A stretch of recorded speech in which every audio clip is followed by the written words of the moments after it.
Meeting में बात अभी आपने कहा कि तेरा भी घर शीशे का है, मेरा भी घर शीशे का है। सही हो। अब हम देखते हैं आपने बड़े कड़े तेवर में बात रखी, आप इस सिलसिले में क्या कहना चाहेंगे संक्षेप में, मुख्तसर? मैं ये कहना चाहता हूँ कि 1960 में महाराष्ट्र की स्थापना हुई।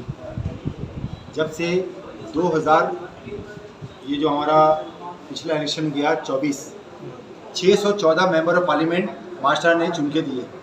और ये मैं नहायत रंज के साथ ये बात कहना चाहता हूँ कि सिर्फ 14 जो है मुस्लिम नुमाइंदे जो है महाराष्ट्र से चुनकर मेंबर ऑफ पार्लियामेंट बन के पार्लियामेंट हाउस में पहुँचे।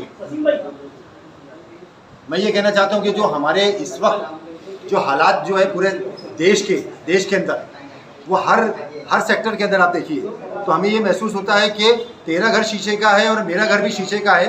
अब हमने वोट 70 साल से एज ए सेकुलर, क्योंकि प्रेस में भी हमने कहा कि मुसलमान जो है वो अपने बर्थ से ही सेकुलर है, वो अमन पसंद है, इस्लाम का बेस ही अमन पसंद है। तो वो चाहता है कि सेकुलर पार्टियाँ, वो कांग्रेस हो, राष्ट्रवादी हो या अब शिवसेना जो है उन्होंने अपना जो एक नया रूप लाया है सेकुलरिज्म का, या उद्धव साहब की शिवसेना हो, हम ये चाहते हैं कि सेकुलर ताकतें ही हमारे देश के ऊपर राज करें। और इसलिए मुसलमान चाहता है कि भाई आप हमको भी अपने साथ लेकर चलो, आप हमारे बिरादर ने वतन है, हम आपके, जितना आपका हिस्सा है उतना हमारा भी हिस्सा है, जितनी आपकी कुर्बानी है उतनी हमारी भी कुर्बानी है। हमारे उलमाओं ने फांसी दे देकर, अपने लहू की कुर्बानी देकर, अपने बच्चों की माल और असबाब की कुर्बानी देकर इस देश को आज़ादी के सुनहरे पंख लगाए। अब बाहर आइए तो कहते हो कि तेरा काम नहीं। तो मैंने वही बात कही कि आप अगर वाकई में देश को आगे लेके जाना चाहते हो हर सेक्टर में, तो आपको मुसलमानों को रिप्रेजेंटेशन देना पड़ेगा। वाली साहब, आपने सेकुलरिज्म की बात की है, सेकुलर तो प्रकाश अम्बेडकर साहब भी है जी, ओवैसी साहब भी है, इन पार्टियों के ताल्लुक साहब क्या करें? नहीं, ये इतनी बड़ी पार्टियां नहीं है जिससे हम ये समझ सकें कि ये हुकूमत बना सकती है। ना एमआईएम के अंदर वो पावर है, ना वंचित के अंदर वो पावर है कि वो स्टेट के अंदर अपना मुख्यमंत्री बना सकती है।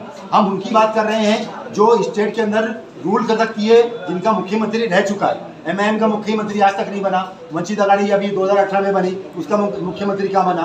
तो हम उनसे उम्मीद नहीं बने। हाँ नहीं, नुमाइंदे तो ये मजबूत भेज सकते हैं ना। हाँ, नहीं, मैंने ये कहा कि उनको भी भेजना चाहिए, मगर जो इस वक्त सत्ता में है, जो मुसलमानों का वोट लेकर पार्लियामेंट और असेंबली में बैठे हुए। और एक बात मैं आपकी आगे एक चीज़ ऐड करना चाहता हूँ। आपने जो सवाल किया कि ये चीज़ हमको और भी ज़्यादा शिद्दत से क्यों महसूस हुई, 2018 में प्रॉफिट मोहम्मद सल्लल्लाहु अलैहि वसल्लम के ताल्लुक से एक बिल जो था वो इसी मराठी पत्रकार संघ में ये पेश किया गया, बराबर है। तमाम मुसलमानों के एक वफ्द ने प्रकाश अम्बेडकर साहब से बात की, वो बिल अच्छे तरीके से ड्राफ्ट किया गया। उसकी कॉपी जो है प्रकाश अम्बेडकर साहब ने मिस्टर कपिल पाटिल जो एमएलसी है उनके जरिए विधान परिषद में दी।